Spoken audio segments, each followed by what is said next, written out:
What's up, everybody? Ian Walsh here, Hard Money Bankers. We're having our second round of guests since the market had begun to change. So we have a South Jersey local realtor and investor expert, Michael Ruehle. Michael, thank you for being on. Thank you for having me.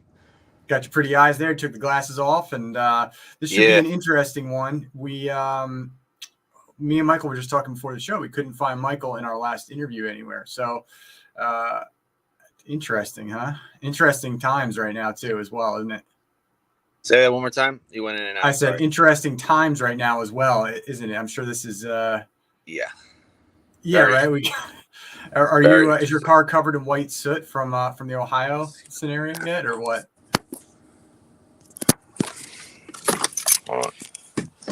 I can't hear you. This is weird.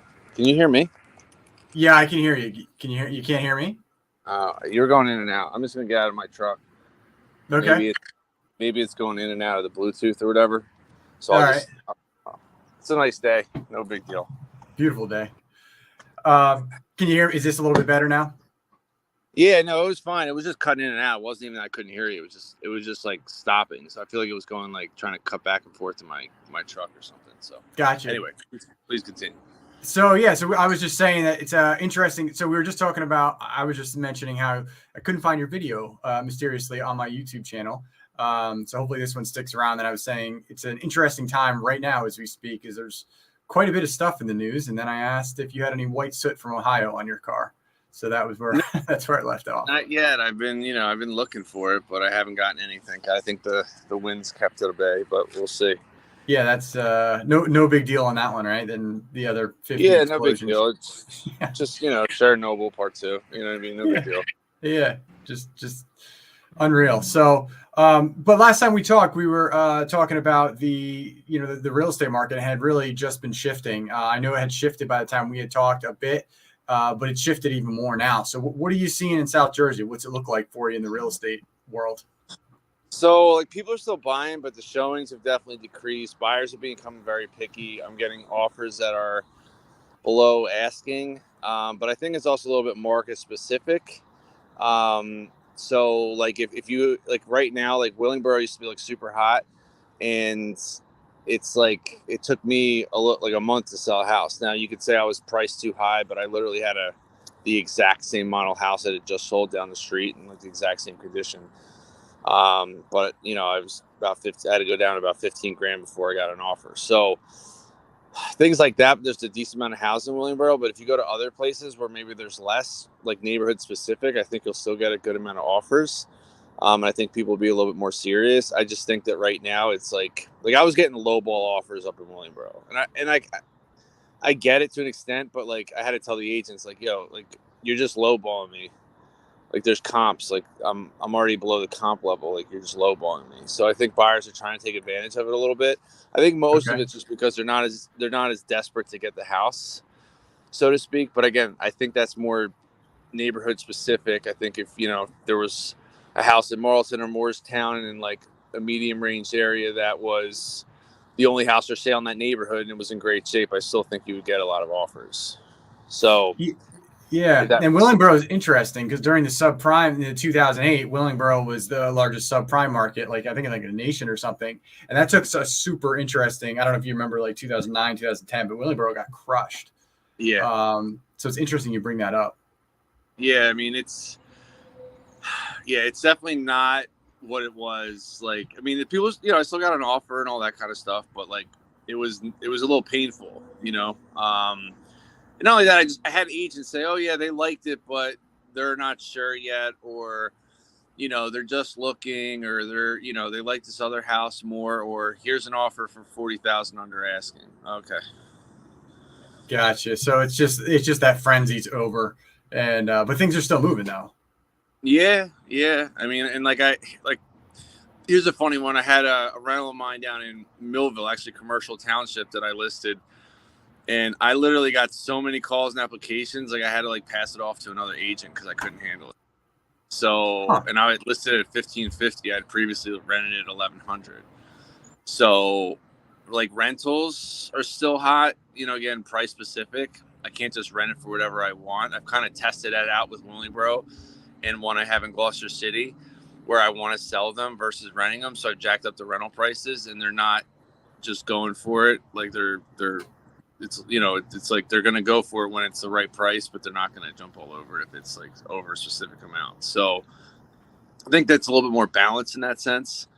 So I think now it becomes about pricing it right.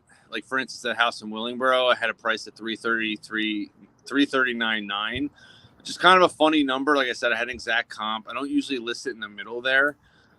Usually I look at principals of like 25,000. So I would either list it at 349.9 or list it at 324.9, and I'd usually go a little bit the under so that it would just bid up. I should have done that. But at the time, right after the holidays, January was so slow, and I was like nervous. So I was like, I don't want to list it like low and then not get offers and then not have any room to come down, kind of thing. So I think it's just getting a little bit more specific to price. You got to like really price it right and all that kind of stuff. And like the houses have to have the bells and whistles and all that kind of stuff. People aren't really accepting like the average stuff. And that's just my experience in a few different listings that I've had. It's just definitely not the same. And then, like I said, I didn't overprice it. The price is a little weird being in the middle of those two big numbers, but like I had an exact comp at that number. It sold in less than 2 months before. So it wasn't the number that was wrong. It just, the buyers aren't there.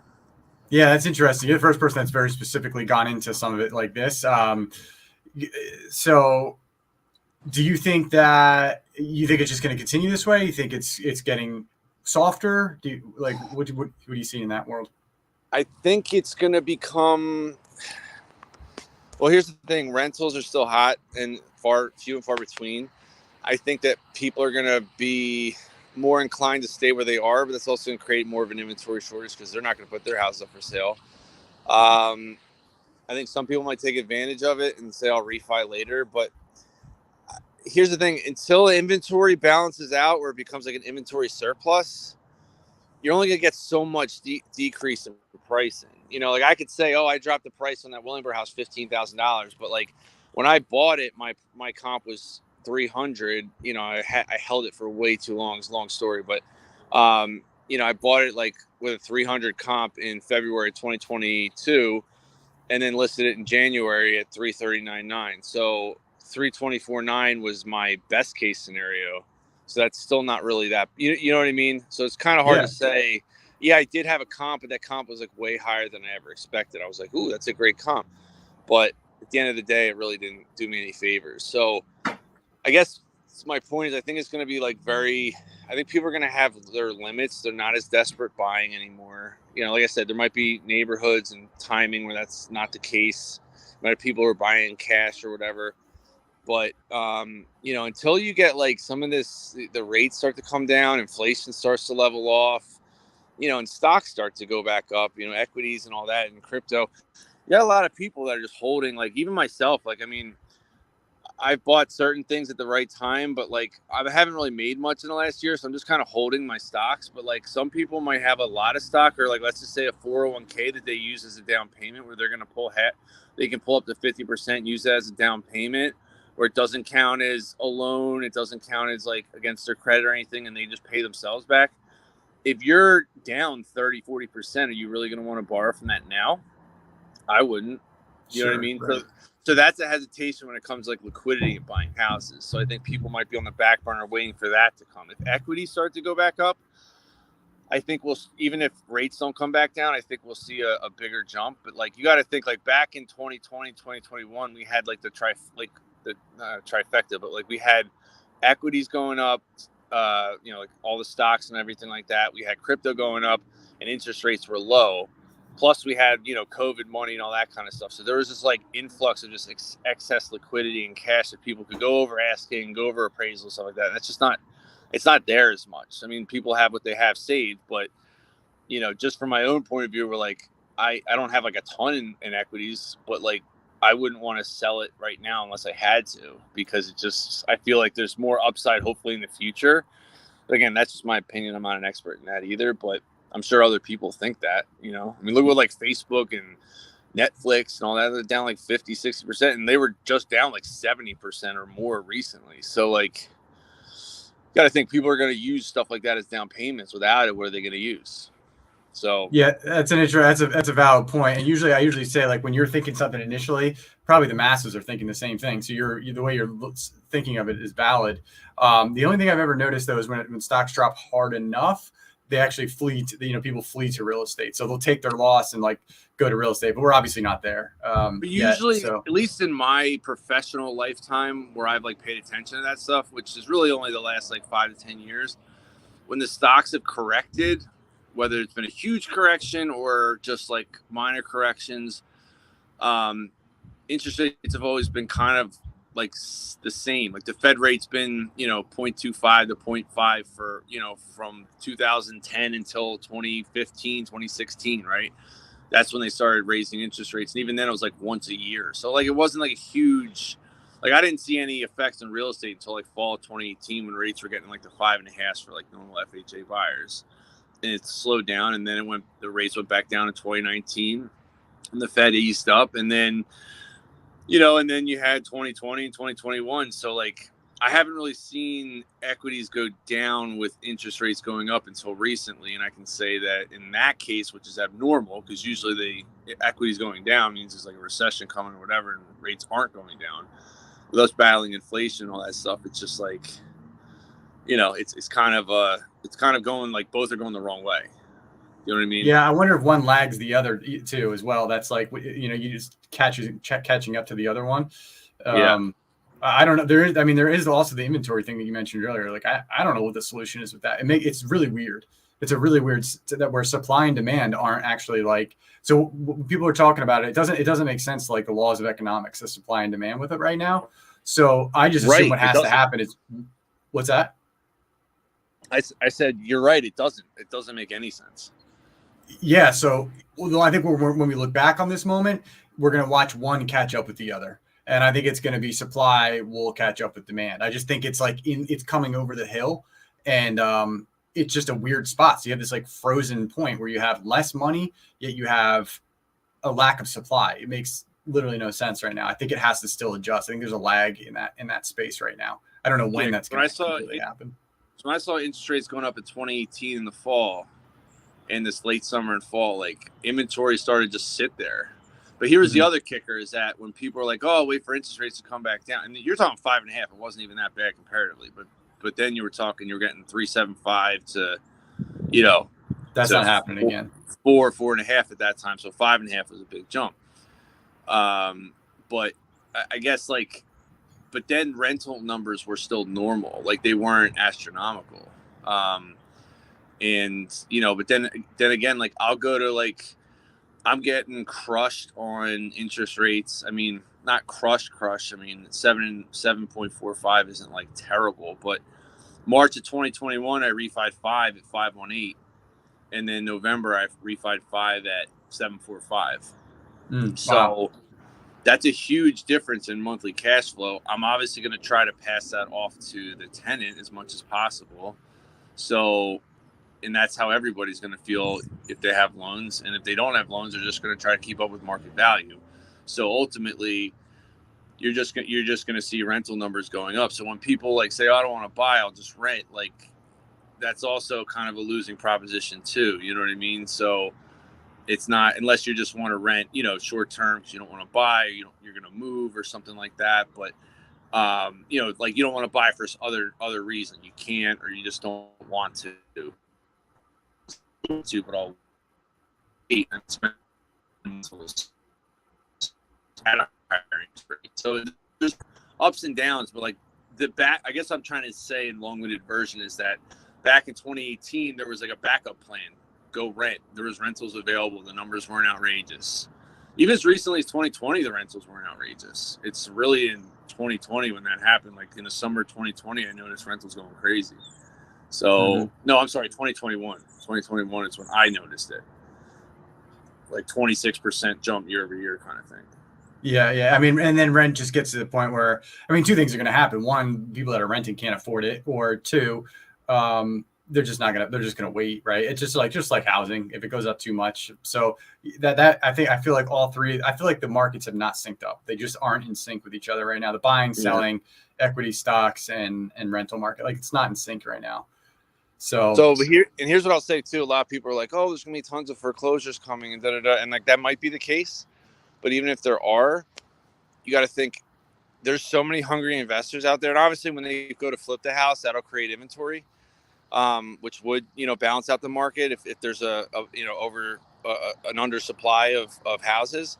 But until they finish all those foreclosures, because there's so many investors that are hungry that don't have enough to do right now, including myself. So like there's so few houses to buy, and they all keep getting bid up. So even if you threw a ton out there, they would all be gone in like a couple weeks. yeah, I don't. The effect of like lower prices might not come until after they're all in the market. Again, I'm talking hypothetical. They would never like all come out at the same time, all get done at the same time, all get listed at the same time. But like, do you kind of see what I'm saying? That like that wouldn't necessarily affect inventory because it's not really, there's so many investors out there that need houses. It wouldn't affect inventory until they're like bought, fixed, and up in the market. Yeah, I don't really see anything that's going to spark. I mean, you never really see it coming, but I don't really see something on the radar that says, "Hey, there's going to be a massive amount of foreclosures." I mean, unless there has to be like a catalyst. Like 2008 was specific to the housing market, and that was the reason it crashed, right? So it was like this double down. So I think everybody wants 2008 again to some degree, but there might be like an uptick in foreclosures, but unless you like why, like, so at least you live in like East Palestine right now. I don't know, you're not going to have an uptick in foreclosures coming, right? Like people aren't going to be vacating their houses. So right. And in Jersey, it's like there's only so many places to go. I mean, we're so densely populated. There's only so many new places that can get built. It's just not. People are still vacating the cities from COVID. Like they're still leaving the cities. Yeah. And crime is up in certain cities, especially near us. So like, people are people might go back or whatever, and that's fine. But for the most part, I agree. I mean, especially with the way, like, I think what COVID did is it permanently created, at least not necessarily every day of the week type thing, but at least a partial work from home scenario. For sure. I know people who are like, they're working 5 days a week, and now they work 3 days in the office a week, and they can work 2 at home. So like, there's kind of been like a balance. I'm sure some companies go back to full 5 days a week or whatever, but it's kind of shown that we don't necessarily need it. That's why I've always been a little nervous about the commercial real estate space, because I'm like, what are you gonna, unless it's like a very specific thing, like I'm very nervous about like office space. Like who do we? Very valid. We have talks in the back end about we don't do a lot of that space, but we know a lot of people that do, and it is getting hammered. Like that's the weak spot right now is for sure. Like you said, office retail space, even in like prime locations, they for the reason what you just said about working remotely, all of a sudden people realize they don't need 10,000 square foot office spaces. They're like, I need like a cube and that's it. Well, it just tanks the values. I need a physical address to show that I'm legitimate and maybe one person there. I don't need everybody here. Yep. That's exactly 100%. What. So that is definitely a soft spot in the market. I don't know if it's big enough to crash the whole market, but the commercial spaces, and that's going to go up because they have a lot of loans coming due because they usually do 3 or 5 year notes. Well, they're going to be refining out of their lowest ever into cash flow that doesn't exist.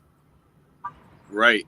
I mean, I totally agree with that. I mean, even I got a friend who does life insurance, and even they're having some and I'm not like privy to the life insurance business. So I don't know if this is what's going on or if this is just specific to what he's doing, but like I know his business is struggling a little bit, and they just like didn't renew their lease, and they're going to save $30,000 a year, and that's well worth it, even though they don't have like an office anymore. Like they're established enough, and they're like, let's just cut this out. Like we don't need it. We can work from home, and I think that's what scares you about the commercial real estate space, that kind of stuff.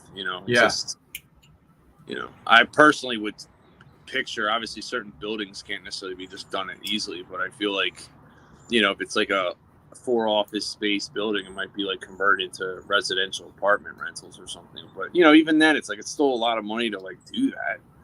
It's not like easy, like, oh, just turn it into residential. It's like, you gotta like, right. Might as well just do new construction at that point. Like it's exactly.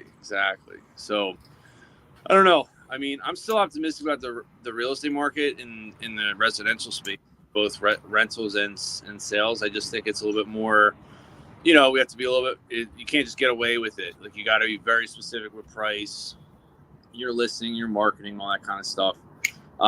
You know, I'm doing open houses again, which, you know, I really didn't have to do any before. It's Sure. kind of like a waste of time.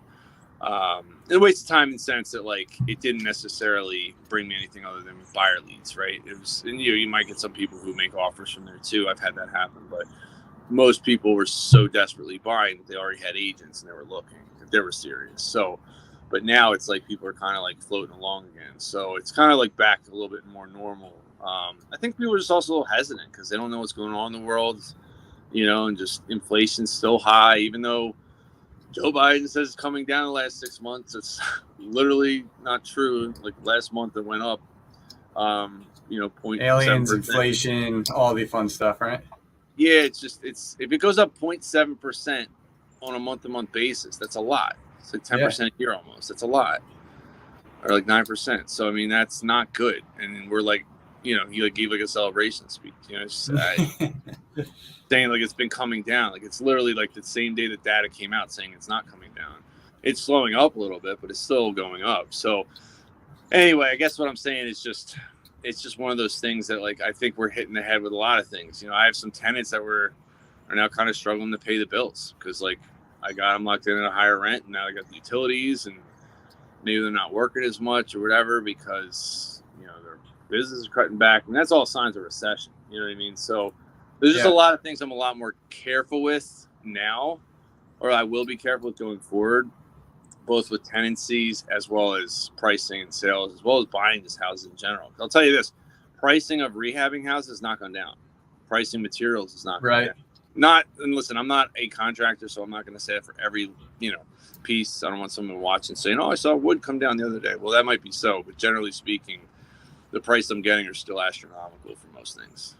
Yeah, supplies are definitely still up from when they started to go up. Yeah, they're still, it's still, you can't do a full reno for like 30 grand. Like it's not happening anymore.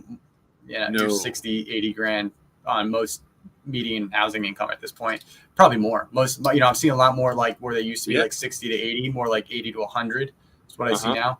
So, and that's just the reality of it. If you try to cut back or say you're going to get it, you're just going to lose money. And what I'm noticing is before I would have contractors that, like, they would say, all right, you know, I'd say I got to be around 50, and then, you know, you probably end up around 55 or 60, and, you know, because things would come up and, you know, numbers aren't always perfect, but I was always like bracing for a 10 grand swing. Now I'm seeing like a 25 grand swing, and they're not doing anything wrong. It's just the pricing is just outrageous, and and the labor shortage is still there. Like, they don't have a lot of guys. Their guys are stretched thin. They don't want to lose the guys they have, so they're paying them more money. So, like, you know, it just all gets passed along. It's such we have so many imbalances, like supply and demand across inside of industries is not making sense right now. I don't know. I think, you know what, it'll be good to do another video in 6 months because I do think the market is still shifting. I think we have a whole lot of news that's going to be coming up in the world over the next 6 months. We're in the middle of it right now, and but I think it's you know, you're obviously, you know what you're doing in South Jersey. There's no question. So I think anybody that is looking to buy or sell or invest, I know I've worked personally with Michael on investment properties. You know, he's sharp. It's worth your time. So, but you can contact Michael here at the bottom of the screen. It's scrolling. It's been scrolling the whole time. So that's his email. And I appreciate having you, Mike. Thanks so much. I appreciate it. Always a pleasure. All right, Mike. Have a great day. All right. Thanks. Bye.